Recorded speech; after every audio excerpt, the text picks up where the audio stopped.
வணக்கம் நண்பர்களே. எடப்பாடி பன்னீர்செல்வத்தை கூப்பிடுவாரா மாட்டாரா? இதை பத்தி நம்ம பேச போறோம். எடப்பாடி பன்னீர்செல்வத்தை கூப்பிட வாய்ப்பு இருக்கா? ஏன் இருக்காது? இது காலம் சொல்ல வேண்டிய அவசியம் இல்லை. ஜூன் 4ஆம் தேதிக்கு பிறகு பல்வேறு விஷயங்கள் நமக்கு தெரிய வாய்ப்பு இருக்கு. தேர்தல் நடந்துருச்சு. ஜூன் 4ஆம் தேதி முடிவு வரப்போகுது. அந்த முடிவு பலருடைய எதிர்காலத்தை நிர்ணயிக்க போகுது. ஆனா முடிவு வர்றதுக்கு முன்னால அதிமுகவில் சலசலப்ப ஆரம்பிச்சிருச்சு. எடப்பாடிக்கு சில மூத்த தலைவர்கள் நெருக்கடி கொடுக்க ஆரம்பிச்சிட்டாங்க.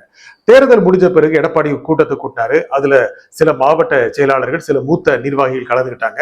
அந்த கூட்டத்தில் அவர் அடிச்சு துவைச்சிட்டாரு அப்படின்னு செய்தி வந்துச்சு. என்னையா வேலை பார்த்தீங்க, துரோகம் பண்ணிட்டீங்களே, சரியா சோரம் போயிட்டீங்களே, இப்படிலாம் அவர் சொன்ன மாதிரி இருந்துச்சு. அதெல்லாம் ஒரு மிகைப்படுத்தப்பட்ட தகவலா இருக்கலாம். ஆனா என்ன சொல்லியிருப்பாரு? தன்னுடைய அதிருப்தியை வெளிக்காட்டியிருப்பாரு. தான் ரொம்ப சோர்ந்து போயிருக்கிறதா காமிச்சிருப்பாரு. நிர்வாகிகள் சரியா வேலை செய்யல அப்படிங்கிறத சுட்டி காட்டியிருப்பாரு. ஆனா இதெல்லாம் அந்த நிர்வாகிகளுக்கு ஏற்புடையதா இருந்திருக்குமா? உரைச்சிருக்குமா? என்ன என்ன காரணம்? ஒருவேளை இந்த தேர்தலில் படுதோல்வி அடைந்தால் என்ன ஆகும்? ஒருவேளை தோல்வி அடைஞ்சு மிக குறைஞ்ச வாக்கு சதவீதம் இருந்தா என்ன ஆகும் அப்படின்னு நிர்வாகிகள் மனசுல நினைச்சிருப்பாங்க.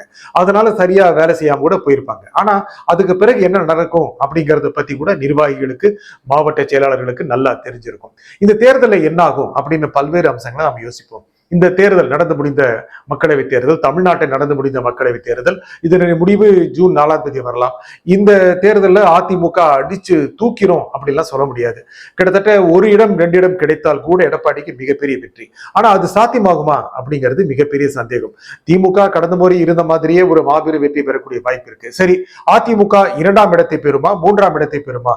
பாஜக ஆதரவாளர்கள் என்ன சொல்றாங்கன்னா, அதிமுக 3ஆம் இடத்திற்கு தள்ளப்படும், அதிமுக அப்படியே சிதிலம் அடைஞ்சு விடும், அதுல பாதி பேர் பாஜகவுக்கு போயிருவாங்க, அதிமுக இல்லாம போயிரும், பாஜக தான் அதிமுக இடத்தை வகிக்கும், அடைஞ்சிரும், அது அதனுடைய இடத்தை பிடிச்சிரும் அப்படின்லாம் சொல்றாங்க. ஆனா அதிமுக 2ஆம் இடத்தை பிடிக்கக்கூடிய வாய்ப்பு இருக்கு. இந்த எத்தனை சதவீதம்ங்கிறது முக்கியம் அல்லவா? சில பேர் சொல்றாங்க 15% தாண்டாது அப்படின்னு சொல்றாங்க. இல்ல 18 22 வரலாம் அப்படின்னு சில பேர் சொல்றாங்க. நமக்கு கிட்டத்தட்ட அந்த எண்ணம் தான் இருக்கு.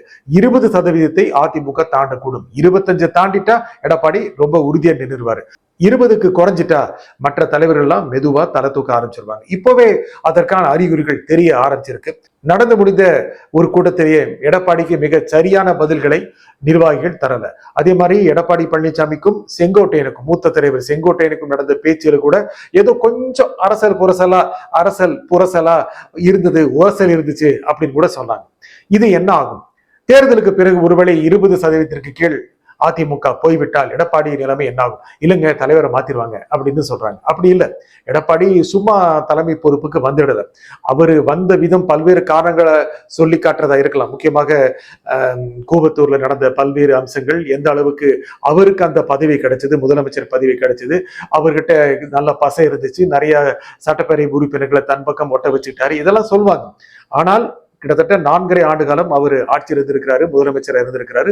அதுக்கப்புறம் அதிமுகவுடைய பொதுச் செயலாளர், தனி பெரும் தலைவராக ஆயிட்டாரு. ஆனா அவர் எம்ஜிஆர் கிடையாது, ஜெயலலிதா கிடையாது. அதே சமயம் அவர் விட்டு கொடுக்க மாட்டாரு, அவர் அதிமுக தலைமை பதவி விட்டு கொடுக்க மாட்டாரு. ஆகையால அதிமுக உடைஞ்சிரும். சில மூத்த தலைவர்கள் முயற்சி பண்ணுவாங்க. எஸ்பி வேலுமணி தலைவராக பார்ப்பாரு, தங்கமணி தலைவராக பார்ப்பாரு, இப்படிலாம் கொங்கு வேளாளர் சமூகத்தை பத்தி சொல்றாங்க. அந்த சமூகத்தை சேர்ந்த தலைவர்கள் பத்தி சொல்றாங்க. தென் தமிழகத்தை சேர்ந்த முக்கியமான முக்கியத்துவ தலைவர் நிறைய பேர் இருக்காங்க.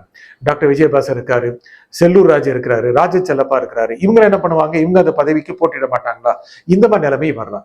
அந்த மாதிரி சமயத்தில் எடப்பாடி என்ன பண்ணுவாரு? கட்சி போனா போட்டு அப்படின்னு விட்டுருவாரா? எவ்வளவு கஷ்டப்பட்டு கட்சி தலைமைக்கு வந்திருக்கிறாரு. கட்சிங்கிறது மிகப்பெரிய கட்சி. அவருடைய கணக்குல 2,600,000 பேர் இருக்கிறாங்க அப்படின்னு அவர் சொன்னாலும் கூட அது உண்மையான தெரியல.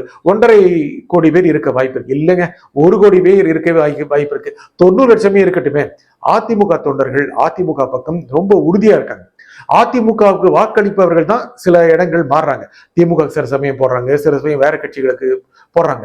அதிமுக நல்லா இருக்கணும் அப்படின்னு நினைக்கும் நிறைய பேர் இருக்காங்க. திமுகவுக்கு மாற்று அதிமுக தான், அதுல எந்த சந்தேகமும் இல்லை.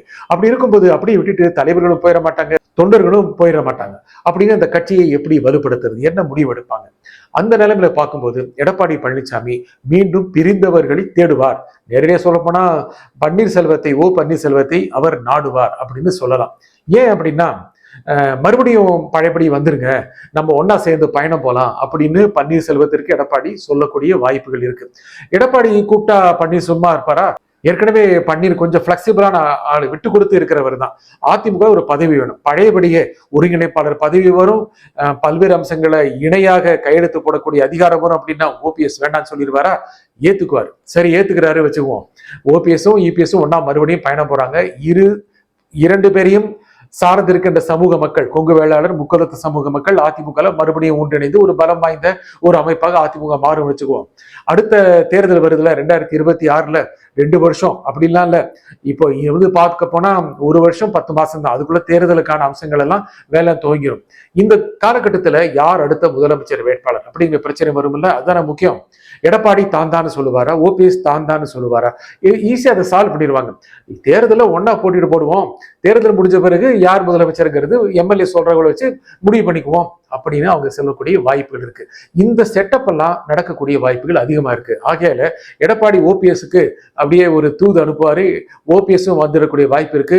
ஆனா பிரிஞ்சு போறவங்கள சசிகலாவை சேர்த்துக்க ரொம்ப வேண்டுவாங்க, ஏன்னா மறுபடியும் அவங்க காலை விடணுமா அப்படின்னு நினைப்பாங்க. டிடிவி தனி கட்சி ஆரம்பிச்சாரு, கூட சேர்ந்துட்டார் அப்படின்னா மறுபடியும் அவர் அதிகாரத்துக்கு வந்துருவார் அப்படின்னு அவரை சேர்த்துக்க வாய்ப்பு இல்லை. இந்த எண்ணம் இபிஎஸ்க்கும் உண்டு, ஓபிஎஸ்க்கும் உண்டு. ஆகையால் 2024 தேர்தலுக்கு பிறகு பல மாற்றங்கள் வரும்னு நிறைய பேர் சொன்னாங்க. ஜூன் 4ஆம் தேதிக்கு பிறகு இது போன்ற எண்ண ஓட்டத்தில் இபிஎஸ் வரக்கூடிய வாய்ப்பு இருக்கு, ஏன் வருவார் கூட சொல்லலாம். மறுபடியும் இபிஎஸ் ஓபிஎஸ் இணையக்கூடிய வாய்ப்பு அதிகம் இருக்கும். அப்படி இருந்தால் அதிமுக மீண்டும் பலமாக நடைபெறும். திமுகவுக்கு ஒரு மாற்றான சக்தியாக அதிமுக உருவெடுக்கும். பாஜக அந்த இடத்தை நிரப்பலாம் அப்படின்னு நினைக்கிறது எல்லாமே காணல் நீராகக்கூடிய வாய்ப்பு கூட உண்டு. என்ன நடக்குதுன்னு பார்ப்போம். நன்றி, வணக்கம்.